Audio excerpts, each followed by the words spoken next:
இன்றைக்கி ஒருவேளை ஃபீவர்னாலேயோ டெங்கு ஃபீவர்னாலேயோ அல்லது மற்ற பலவீனங்களினாலேயோ பிள்ளைகள் ஒருவேளை பலவீனத்தோடு வீட்டில் படுத்திருக்கலாம். பெற்றோர் நீங்கள் இருப்பீங்கன்னா நீங்கள் உங்கள் பிள்ளைங்க மேலே கைகளை வைத்து ஜோமனுங்க. இன்றைக்கு கர்த்தர் ஆண்டவர் புதிய ஆரோக்கியத்தை கொடுக்க போகிறார், சுகத்தை கொடுக்க போகிறார். ஹல்லேலூயா.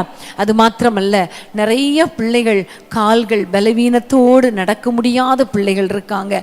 நிறைய பிள்ளைங்களுக்கு கண்ணு தெரியாத பிள்ளைங்க, நிறைய பிள்ளைங்களுக்கு காது கேட்கல, நிறைய பிள்ளைங்களுக்கு இப்போவே கண் பார்வை தெரியலை. இப்படிப்பட்ட ஒரு நிலைமை ஒரு பக்கம். இன்னொரு பக்கம் பார்த்தீங்கன்னா ஆட்டிசம்ங்கிற வியாதினால கஷ்டப்பட்டு கொண்டிருக்கிற பிள்ளைகள்.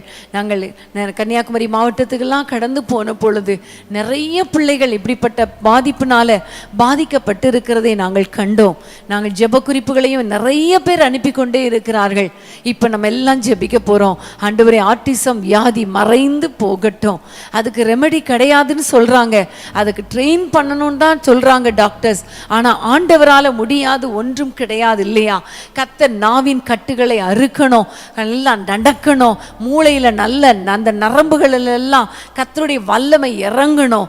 ஆகவே நம்ம எல்லாம் ஜெபிக்க போகிறோம். எல்லா வியாதிகள், பிள்ளைகளுக்கு இருக்கிற எல்லா வியாதிகளை கர்த்தர் மாற்றி போடும்படி நம்ம எல்லாம் கைகளை உயர்த்தி ஜெபமனோமா.